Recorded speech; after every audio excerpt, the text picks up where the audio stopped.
Recording by Moira Fogarty. The Art of War by Sun Tzu. Translated by Lionel Giles. Part 1. Laying Plans.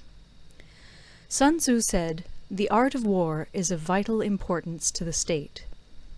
It is a matter of life and death, a road either to safety or to ruin. Hence it is a subject of inquiry which can on no account be neglected. The art of war, then, is governed by 5 constant factors, to be taken into account in one's deliberations, when seeking to determine the conditions obtaining in the field. These are 1. The moral law, 2. Heaven, 3. Earth, 4. The commander, 5. Method and discipline. The moral law causes the people to be in complete accord with their ruler, so that they will follow him regardless of their lives, undismayed by any danger. Heaven signifies night and day, cold and heat, times and seasons. Earth comprises distances, great and small, danger and security, open ground and narrow passes, the chances of life and death. The commander stands for the virtues of wisdom, sincerity, benevolence, courage, and strictness. By method and discipline are to be understood the marshalling of the army in its proper subdivisions, the graduations of rank among the officers, the maintenance of roads by which supplies may reach the army, and the control of military expenditure. These 5 heads should be familiar to every general. He who knows them will be victorious. He who knows them not will fail. Therefore, in your deliberations, when seeking to determine the military conditions, let them be made the basis of a comparison in this wise. 1. Which of the 2 sovereigns is imbued with the moral law? 2. Which of the 2 generals has most ability? 3. With whom lie the advantages derived from heaven and earth? 4. On which side is discipline most rigorously enforced? 5. Which army is stronger? 6. On which side are officers and men more highly trained? 7. In which army is there the greater constancy both in reward and punishment? By means of these 7 considerations I can forecast victory or defeat. The general that hearkens to my counsel and acts upon it will conquer. Let such a one be retained in command. The general that hearkens not to my counsel nor acts upon it will suffer defeat. Let such a one be dismissed. While heeding the profit of my counsel, avail yourself also of any helpful circumstances over and beyond the ordinary rules. According as circumstances are favorable, one should modify one's plans. All warfare is based on deception. Hence, when able to attack, we must seem unable. When using our forces, we must seem inactive. When we are near, we must make the enemy believe we are far away. When far away, we must make him believe we are near. Hold out baits to entice the enemy. Feign disorder and crush him. If he is secure at all points, be prepared for him. If he is in superior strength, evade him. If your opponent is of choleric temper, seek to irritate him. Pretend to be weak, that he may grow arrogant. If he is taking his ease, give him no rest. If his forces are united, separate them. Attack him where he is unprepared. Appear where you are not expected.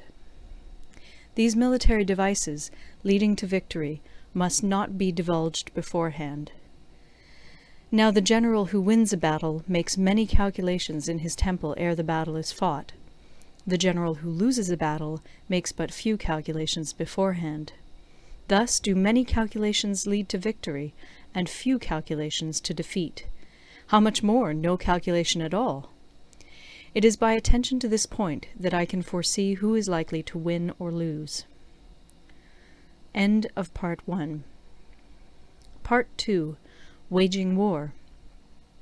Sun Tzu said, "In the operations of war, where there are in the field 1,000 swift chariots, as many heavy chariots, and 100,000 mail-clad soldiers, with provisions enough to carry them 1,000 li, the expenditure at home and at the front, including entertainment of guests, small items such as glue and paint, and sums spent on chariots and armour, will reach the total of 1,000 ounces of silver per day. Such is the cost of raising an army of 100,000 men. When you engage in actual fighting, if victory is long in coming, then men's weapons will grow dull and their ardour will be damped.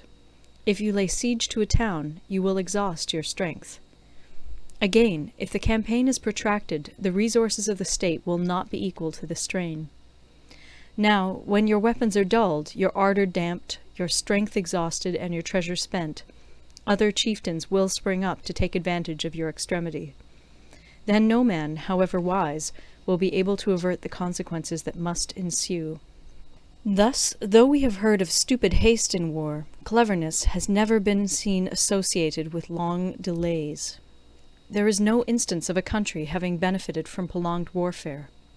It is only one who is thoroughly acquainted with the evils of war that can thoroughly understand the profitable way of carrying it on. The skilful soldier does not raise a second levy. Neither are his supply wagons loaded more than twice. Bring war material with you from home, but forage on the enemy. Thus the army will have food enough for its needs. Poverty of the state exchequer causes an army to be maintained by contributions from a distance. Contributing to maintain an army at a distance causes the people to be impoverished.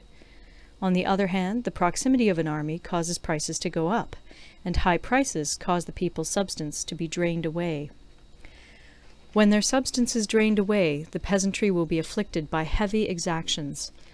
With this loss of substance and exhaustion of strength, the homes of the people will be stripped bare, and 3/10 of their income will be dissipated, while government expenses for broken chariots, worn-out horses, breastplates and helmets, bows and arrows, spears and shields, protective mantles, draught oxen, and heavy wagons will amount to 4/10 of its total revenue. Hence, a wise general makes a point of foraging on the enemy. 1 cartload of the enemy's provisions is equivalent to 20 of one's own, and likewise a single picul of his provender is equivalent to 20 from one's own store.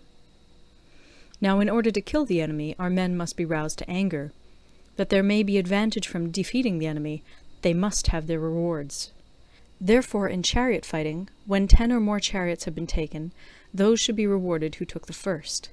Our own flags should be substituted for those of the enemy, and their chariots mingled and used in conjunction with ours. The captured soldiers should be kindly treated and kept. This is called using the conquered foe to augment one's own strength. In war, then, let your great object be victory, not lengthy campaigns. Thus it may be known that the leader of armies is the arbiter of the people's fate, the man on whom it depends whether the nation shall be in peace or in peril. End